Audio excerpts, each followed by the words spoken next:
Now here's where my job comes in at. For 30 years, Mel Berg has carved names out of sheets of metal. I'm an artist, but my product is a name. And the more you've worked at making your name good, the more they like my work.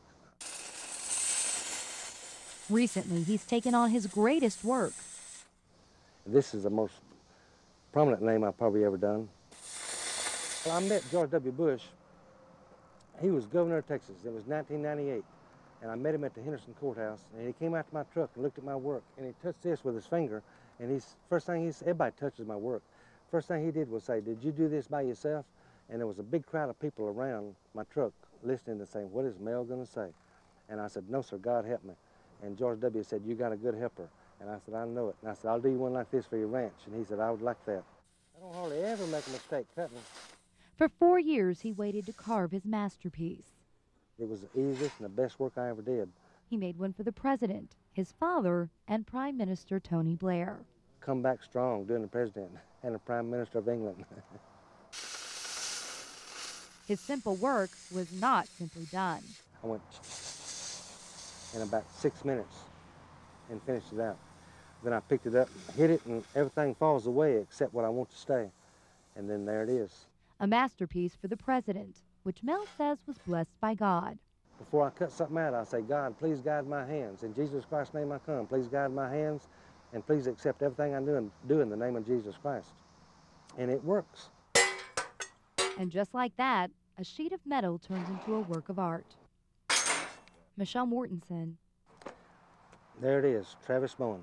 Channel 7 News.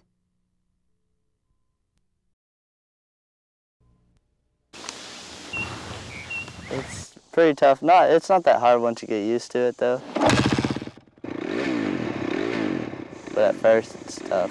When he talks, he may seem a little shy, but as soon as John Cal Baker hits the kickstart, that shyness flies away as fast as he goes by. Were you scared at all when you first started? A little bit, but you overcome that. For 4 years, John Cal has shown no fear, zooming straight ahead and becoming one of the best U.S. amateurs. I try to ride every day of the week, and ride and then work out. Do a lot of cardio workouts. And all that training helped lead John Cal to the biggest competition in the country, the 2006 AMA Amateur Motocross Championships. 20,000 compete. Just under 1,400 are named the elite in their class. John Cal is one of those elite. You gotta be dedicated. It all started with a dirt bike John Cal got as a kid. I took it everywhere. And when he was 12, his parents took him to a motocross race, a life-changing experience. We'd never been to a track, he'd never even seen a track. The next day we were on the track racing. And just like John Cal, this mom has had to overcome her fears. Yeah, it's scary a lot of times. The more you're around it, the more you kind of get used to it. And there have been more than a few bumps and bruises along the way. We are first name basis with a couple of orthopedic surgeons in Longview. With his parents' encouragement, John Cal stays on a bike every day, even practicing at home. Does that drive your neighbors nuts at all? They don't really complain. He hopes someday to go pro. And from the looks of it, John Cal's pro success could be full throttle.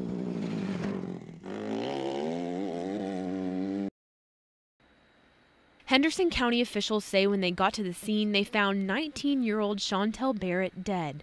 She'd been shot in the back, allegedly by this man, Jackie Martez Guthrie. Chantel's parents told us their daughter, a 2012 John Tyler grad, had so much going for her.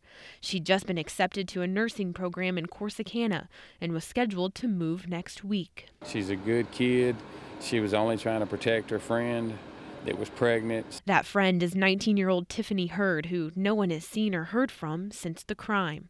Authorities say after the murder, Guthrie forced 8-month pregnant Tiffany into Chantel's car and took off.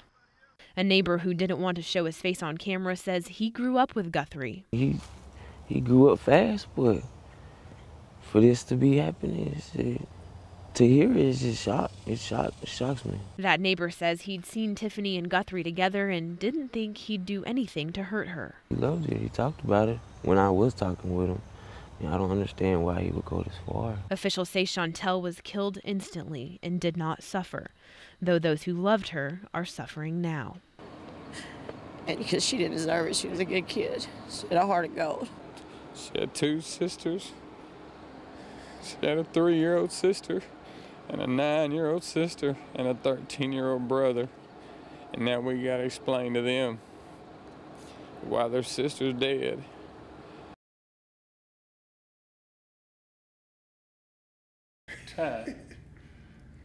They've been friends since they were kids. Growing up in North Tyler, 84-year-old Ira Brown and 80-year-old Elvin Anderson learned to love their community. At that time, they had to get used to us and we had to get used to them because they wasn't used to no black policemen. Had never been.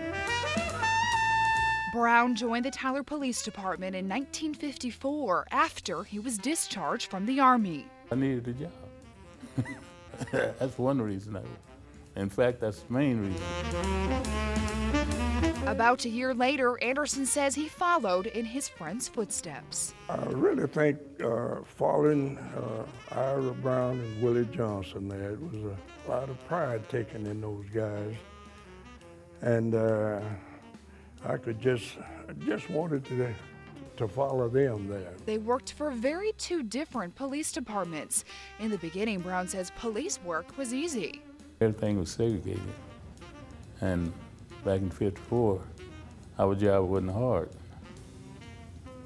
because we only had work in the black area. We'd have a lot of parents to stop us and say that the kids are not going to school. They cut class, and we'd get the kids and shake them up a little bit, scare them to death and things like that. Anderson says they could stop a white person, but that's as far as their job would go.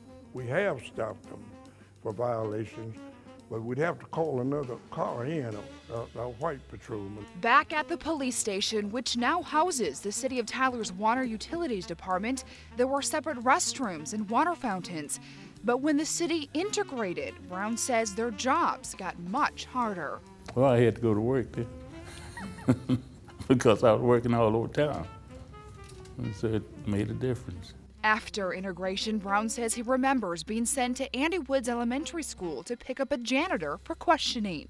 Before I could get back to the station, people in the neighborhood was calling and asking what was I doing out there. It took time, Brown says, for all of Tyler to get used to its African-American police officers. A time in history these men say they will never forget, thanks to pictures like this one taken in 1955.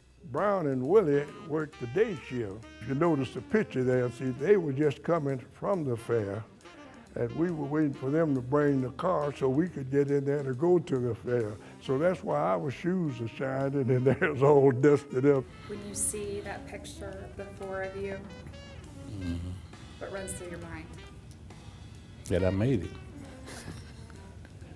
You did. Yeah, I made it.